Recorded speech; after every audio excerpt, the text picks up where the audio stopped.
mis queridos hermanos. Venimos a ustedes una vez más para traer estos estudios gloriosos que ministran a nuestro corazón, a nuestra alma, a nuestro espíritu en tiempos difíciles aún como estos. Vamos a empezar con una oración como siempre para invitar la presencia de Dios en nuestros medios. Señor, gracias por estos tiempos que nos concedes de ministrar tu santa palabra en tiempos como estos. Gracias por estos medios, Señor, que antes no conocíamos o no utilizábamos, pero ahora, Señor, tú has permitido todas estas cosas que sucedan para que tu palabra sea llevada por doquier. Bendice tu palabra en cada corazón, cada oyente, especialmente aquel que necesita un toque divino, alguien que necesita salvación, alguien que necesita ser fortalecido por medio de tu palabra. En el nombre de Jesús lo pido todo. Amén. Bueno, mis queridos hermanos, una vez más, aquí estamos para estudiar los salmos, ¿verdad? Estamos en el Salmo 119 y lleva por título Excelencias de la ley de Dios. La ley de Dios, recuerde, dijimos que es la voluntad de Dios. Y esta tarde vamos a estudiar del versículo 17 hasta el 24. Recuerde que cada porción son 8 versículos y cada porción tiene un tema. Empieza con la letra alfabética, la tercera, que se llama Gimel, y esta letra es la tercera del alfabeto hebreo. Y el tema es vivificados por la palabra de Dios. Vida por la palabra de Dios. Ya sabemos que así es. El verso 17, ahí en su Biblia vamos a leer, empieza con estas palabras. Haz bien a tu siervo que viva y guarde tu palabra. La semana pasada el salmista hablaba de un joven, cómo limpiará su camino, ¿verdad? Ahora se presenta como siervo, uno que va a ministrar o servir a Dios. Y cuando dice haz bien, está pidiendo el favor de Dios. Pero dice, hazme bien, Señor, dice, para que viva y para que guarde tu palabra. Ese es un ruego santo, ¿verdad? Un hombre que quiere obedecer a Dios, pero sabe que para hacerlo tiene que tener vida. Y eso es algo tan importante, ¿verdad? Hay una conexión entre la vida y la obediencia. Mire, hay algunos textos en el Antiguo Testamento, el pueblo del Señor, Levíticos 18:5. Aquí Dios mandando al pueblo cosas que no deberían de hacer, pero les daba esta promesa. Verso 5, por tanto, guardaréis mis estatutos y mis ordenanzas, las cuales haciendo el hombre, vivirá en ellos. Yo Jehová. Si las hace, hermano, vivirá en ellos. Estas palabras las vas a obedecer porque es la palabra de Dios que es viva para la vida. Y luego en Deuteronomio capítulo número 6 y el verso 24. Aquí cuando Dios les está hablando acerca de la importancia de la obediencia, les dice en el verso 24, y nos mandó Jehová que cumplamos todos sus estatutos y que temamos a Jehová nuestro Dios para que nos vaya bien todos los días y para que nos conserve la vida hasta como hoy. ¿Ya ve la conexión? La vida y la obediencia. Y es lo que pide el salmista. Haz bien a tu siervo que viva y guarde tus palabras. El siguiente verso sigue pidiendo. Abre mis ojos y miraré las maravillas de tu ley. No hay duda, hermanos, que muchas veces ignoramos las cosas grandes, maravillosas que Dios hace. Porque estamos esperando ver con los ojos naturales. Pero ¿sabe qué? Hay cosas que se ven solamente con los ojos espirituales. Recuerda, hace tiempo leíamos la historia de Eliseo y su criado, cuando los sirios habían sitiado la ciudad, al pueblo de Israel, y el siervo salió en la mañana a mirar y vio que estaba un ejército grandísimo rodeando y sitiando a todo Israel. Corre y le dice a Eliseo, Padre mío, estamos rodeados. Pero fíjese lo que le dice Eliseo. Le dice, mira, ¿sabes qué? Señor, le dice a Dios, abre los ojos de este hombre para que vea. Al abrir los ojos de él, vio que había un ejército de fuego alrededor de Eliseo, el profeta, y el pueblo.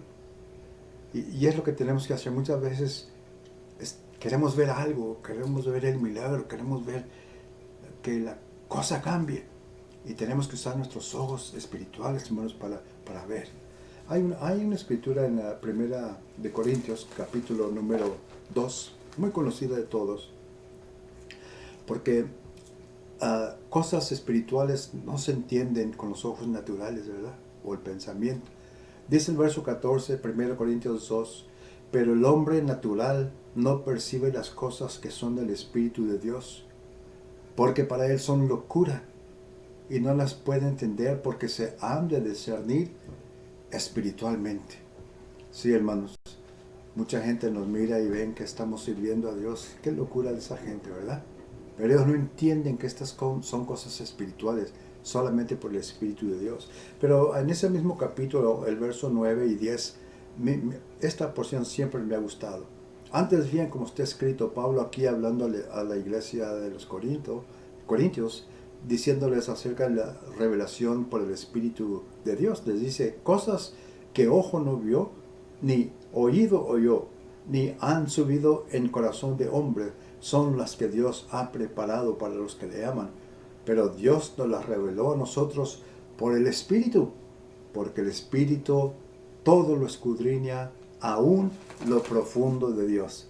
Sí, hermano, cuando no entienda cosas, cuando no esté seguro, presénteselas al Señor, diga, Señor, ayúdame, porque eso es lo que la palabra viva hace, lo vivifica, le ayuda para que pueda comprender las cosas que aún no puede usted sondear en su mente, ¿verdad? Ahora el verso 19, otra vez el Salmo, forastero soy en la tierra, no encubras de mí tus mandamientos. Forastero o extranjero. Y ustedes saben que el pueblo de Israel iba conquistando naciones donde quiera que eran extranjeros, eran tratados como extranjeros, forasteros. Pero dice, pero aún en ese lugar, en esas tierras donde esté, voy a obedecer tus mandamientos. Me hace recordar a mí de la escritura en el Evangelio según San Juan, la oración última que hizo el Señor con sus discípulos. Recuerda el capítulo 17 y el verso 14. Me gusta porque nos recuerda que nosotros también en este mundo somos extranjeros. Y el Señor les dice, yo les he dado tu palabra y el mundo los aborreció, porque no son del mundo, como tampoco yo soy del mundo. No ruego que los quites del mundo, sino que los guardes del mal. No son del mundo, como tampoco yo soy del mundo. Hermanos, el mundo que no conoce al Señor cree que nosotros estamos locos, que no sabemos, que somos no solamente extranjeros, pero extraños tal vez, ¿verdad? Pero gracias a Dios que lo que para el mundo es locura, para nosotros es la seguridad que tenemos a un Salvador y a un Cristo que nos ama.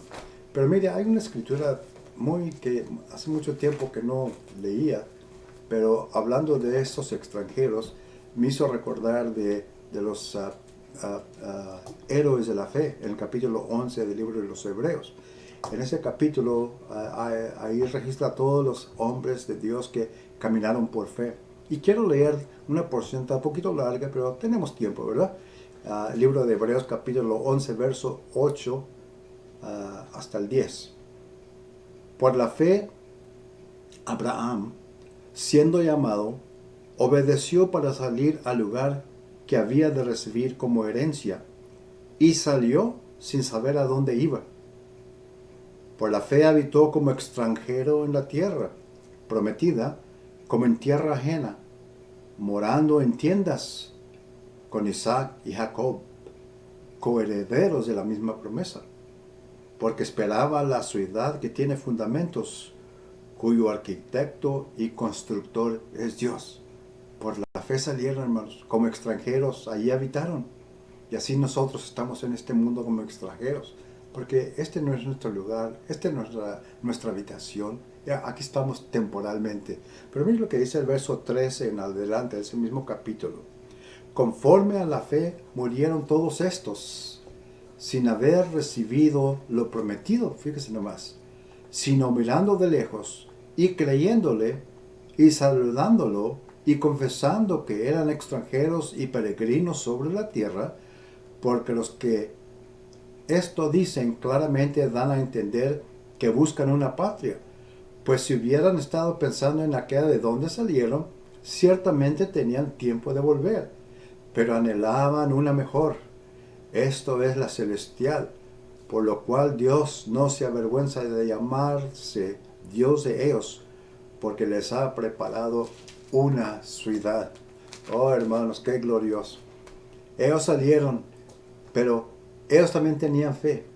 Dios les había dicho una tierra prometida, pero estaba profetizando no solamente ahí a Israel, ¿verdad? Sino allá en la celestial.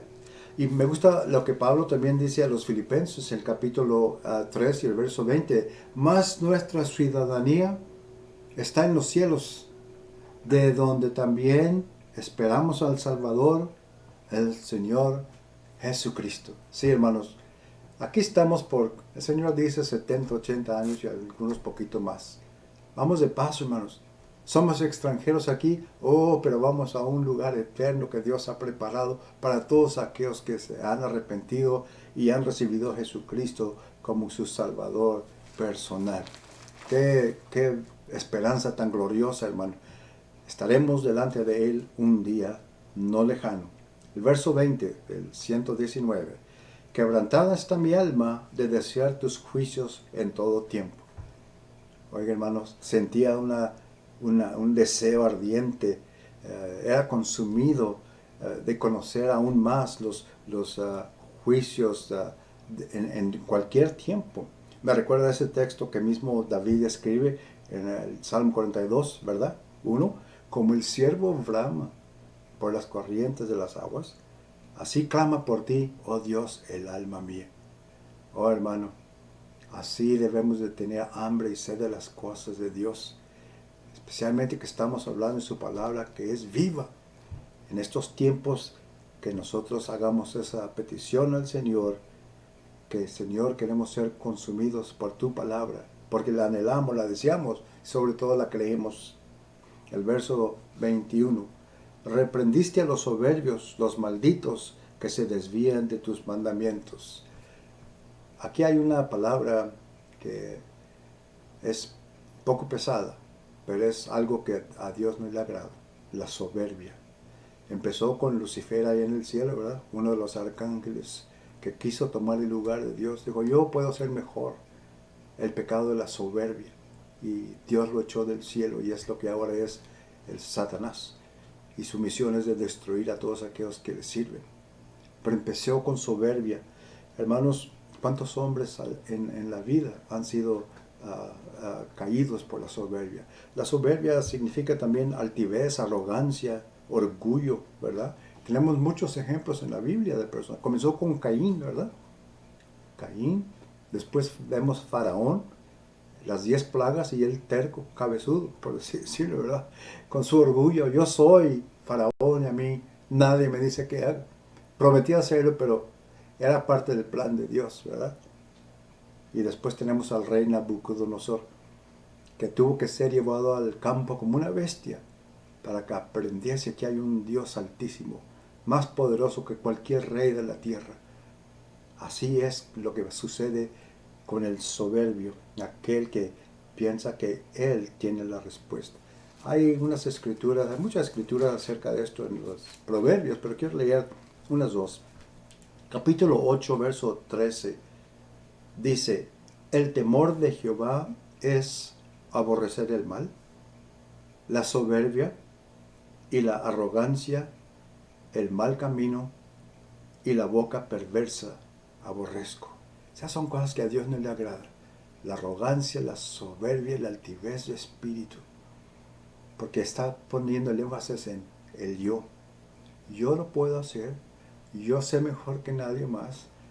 Y otros poquito más pesados en a mí nadie me dice cómo lo haga. Cuidado, esa es soberbia. El proverbista, el capítulo 16, 18 dice, Antes del quebrantamiento es la soberbia y antes de la caída la altivez de espíritu. Levantarse el cuello. ¿Mm? No, hermano, eso no le agrada a Dios.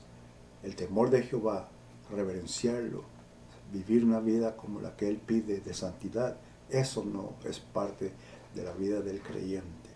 Ahora regresando al Salmo otra vez, verso 22.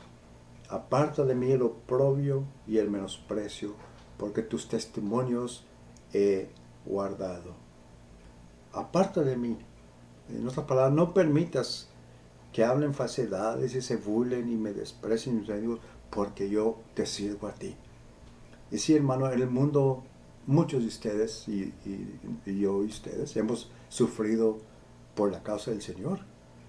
Se han burlado de nosotros, nos han insultado, han hecho tantas cosas que nos han ofendido. Pero se recuerda lo que dijo el Señor en el Sermón del Monte, capítulo 5, verso 10. Bienaventurados los que padecen persecución por causa de la justicia, porque de ellos es el reino de los cielos. Hermanos, parte de la vida cristiana, parte de este camino es pasar burlas. El Señor mismo, si a mí me rechazaban, ustedes también los van a rechazar. Si de mí se burlan de ustedes, también se van a burlar. Y nosotros no somos mejor que Él, ni siquiera de comparación. Así de que acepte eso, es parte. Pero ¿sabe qué? Somos bienaventurados porque estamos sufriendo por la causa de la justicia.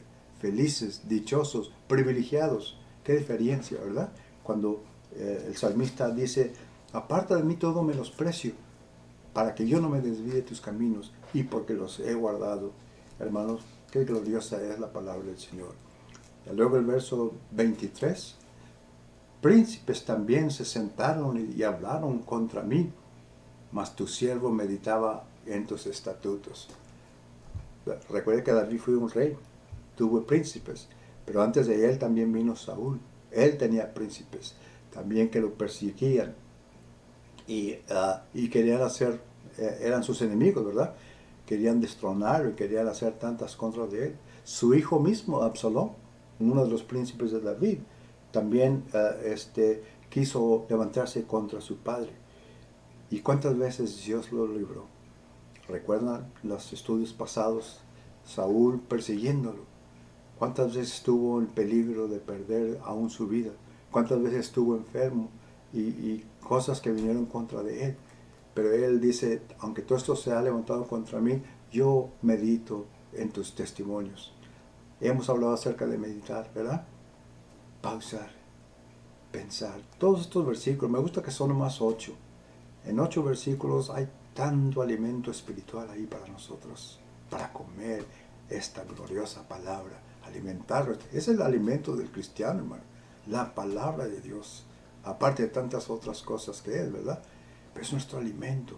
Y David decía, yo medito cuando me persiguen contra mí, quien sea, yo siempre medito en tus estatutos, tus testimonios, tus mandamientos. Y esos son los que le traen la fortaleza a él. Y el último versículo, 24, pues tus testimonios son mis delicias y mis consejeros. Testimonios son sus delicias y sus consejeros. Hay un salmo, ahí mismo, el Salmo 119, el verso 103, este mismo salmo. Cuán dulces son a mi paladar tus palabras, más que la miel a mi boca. Aquí están las delicias, la palabra de Dios. Alimentarse por ella es más dulce que la miel, hermano. Oh, delicioso, ¿verdad?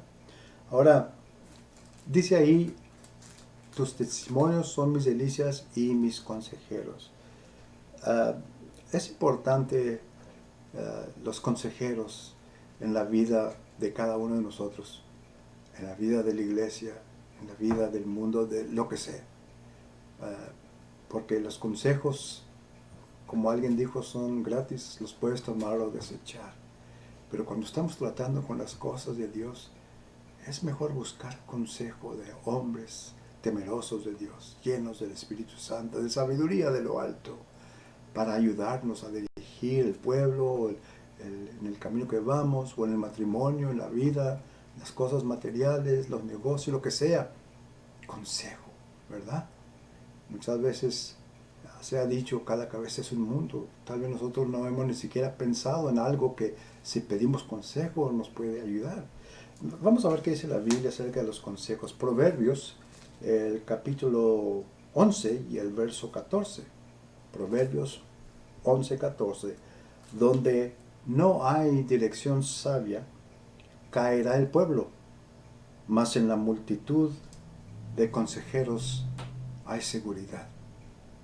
Fíjese nomás, donde no hay dirección para el pueblo, tiene que haber dirección. ¿Por qué camino vamos? Fácil desviarnos, pero gracias a Dios que cuando hay consejeros que nos van a ayudar, el pueblo va a estar seguro. Proverbios 15, 22. Los pensamientos son frustrados donde no hay consejo, mas en la multitud de consejeros se afirman. Todos tenemos pensamientos, cualquier cosa, en su vida, en su matrimonio, aún en la iglesia, hay pensamientos, esto quisiéramos hacer, aquellos, pero se frustran porque no buscamos el consejo divino, ¿verdad? Es nuestro consejo o nuestro pensamiento, ¿verdad? Y dice, donde no hay consejos son frustrados, mas cuando los busca, hermanos, los consejeros lo afirman. Y la última verso, 24:6 de los Proverbios, porque con ingenio harás la guerra, y en la multitud de consejeros está la victoria. David era guerrero, aparte de ser rey, ¿verdad? Era guerrero. Es por eso que Dios no le permitió edificar el templo, la casa de Dios. Había derramado mucha sangre, ¿verdad? Pero él era guerrero. Y el proverbista dice, porque con ingenio harás la guerra. En otras palabras, con los consejeros, con las ideas, los planes que te darán, vas a ser victorioso. Hermano, no hay nada mal con pedir consejos. Busque consejos, especialmente con gente que usted sabe que está firme, en la palabra de Dios. No le va a dar consejos de aquí todos tenemos una idea qué debe de hacer. Eso no son consejos, eso son ideas. Hay otros que son opiniones. Consejo es, especialmente consejo cristiano, está basado en la palabra de Dios. El consejero cristiano dice, ¿qué dice la palabra de Dios? Y si la palabra de Dios te da ese consejo, es mejor seguirlo, ¿verdad? Porque es la palabra de Dios. No permita que la soberbia, hablamos ahorita de la soberbia, lo detenga para pedir consejo. Muchas veces pensamos, me da vergüenza pedir, no tenga vergüenza, hermano. Sea sinvergüenza, bueno, no sinvergüenza, pero no tenga vergüenza pedir consejo. Porque en la multitud de consejos hay victoria, es lo que dice la Biblia. No deje que el yo lo detenga. El yo personal, yo no necesito consejos. Sí, hermano. Hay veces que todos, no importa quién seamos, necesitamos una palabra de dirección basado en la palabra de Dios. Pero ¿sabe qué? El consejero más perfecto es el consejero divino, nuestro Dios. Recuerde cuando leíamos la historia de Navidad, en Isaías 9:6, nos dice que los nombres del Mesías empezó diciendo, admirable consejero. Uno la pega juntos y está bien, sea como sea, separada, admirable con consejero, pero esos eran sus nombres de consejero. Oye, hermano, el capítulo 11, el verso 2 de ese mismo libro de Isaías, hablando del Mesías, y dice, y reposará sobre él el espíritu de Jehová, sobre el Mesías, ¿verdad? Espíritu de sabiduría y de inteligencia, espíritu de consejo y de poder, espíritu de conocimiento y temer de Jehová. Ahí está el consejo perfecto. Cuando usted tenga una necesidad urgente, que no puede encontrar a alguien que le dé lo que usted quiere. Muchas veces queremos oír lo que nosotros queremos oír. No, pero el consejo verdadero es aquel que nos dice aún lo que no queremos oír. Pero es consejo basado en lo que es recto, lo que es justo delante de la palabra de Dios. Así de que, mis hermanos, dice él, tus testimonios son mis delicias y mis consejeros. Preciosa palabra de Dios. Por eso el título de esta sección que acabamos de leer, vivificados por la palabra de Dios, nos da vida. Les di una tarea la semana pasada ¿Recuerdan el texto de Hebreos 4:12? Porque la palabra de Dios es viva y eficaz, y más cortante que toda espada de dos filos, que penetra hasta partir el alma, el espíritu, las coyunturas y los tuétanos, y discierne los pensamientos y las intenciones del corazón. La palabra de Dios es una espada, hermano. Una espada se usa para pelear no solamente ofensivamente, pero también defensivamente. Cuando Satanás venga con usted, saque la palabra de Dios y diga, aquí está escrito, tú no vas a hacer nada contra mí. O cuando necesite defenderse, venga él acusándole, use la palabra. Esa es ofensiva y defensiva. Preciosa palabra de Dios, hermano. Por eso yo creo que en estos tiempos tenemos que de veras meditar en su gloriosa palabra. Todos tenemos tiempo, no podemos salir en muchos lugares. Tome tiempo para escudriñar la palabra, léala, medítala. Como estas porciones son 8 versículos en cada ocasión. Es algo precioso. Mire, la palabra de Dios es viva y es eficaz. Créala, practíquela, úsela, obedézcala. Aliméntese con esa gloriosa palabra y sé que vamos a ser más que vencedores. ¿Sabe por qué? Porque nuestro adversario, el diablo, anda buscando alguna debilidad en nuestras vidas. Cualquier cosa que pueda usarla para destruirnos. Pero nosotros nos levantaremos como poderosos gigantes para pelear con él con la gloriosa palabra de Dios. Gracias por sus atenciones, hermanos. Espero que la palabra de Dios haya traído aliento, esperanza y sobre todo una nueva perspectiva de la importancia de la palabra de Dios, porque es viva y eficaz. Vamos a orar. Señor, una vez más, gracias por estos momentos, estos tiempos que podemos pausar y meditar en tu palabra. Esta palabra va a llegar a lugares que nosotros en otras ocasiones nunca pudiéramos llegar. Pero tu palabra nunca vuelve vacía. Ella va a hacer lo que tiene que hacer. Si hay alguna persona que no te conoce todavía, Señor, que esta palabra gloriosa toque su corazón. Si hay algún corazón que está desalentado, triste, sin esperanza, que esta palabra traiga aliento a su vida. Señor, sobre todo, seguimos rogando por nuestra nación, nuestro mundo, nuestra iglesia, por todos los que están sufriendo de estas enfermedades. Señor, aún podemos enviar tu palabra para que sean sanos, según dice tu palabra gloriosa. Ayúdanos a creerla y a ponerla por obra, y en todo ello te demos a ti toda la gloria, la honra y alabanza. Amén. Dios les bendiga, mis queridos hermanos. Les amo en el amor del Señor. Y hasta la siguiente ocasión, Dios mediante. Oh, cantadmelas otra vez, bellas palabras de vida. Hallo en ella mi gozo y luz, bellas palabras de vida.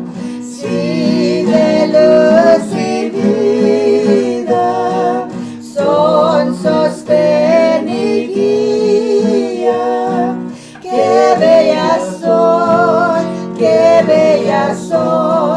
bellas palabras de vida. Qué bellas son, bellas palabras de vida.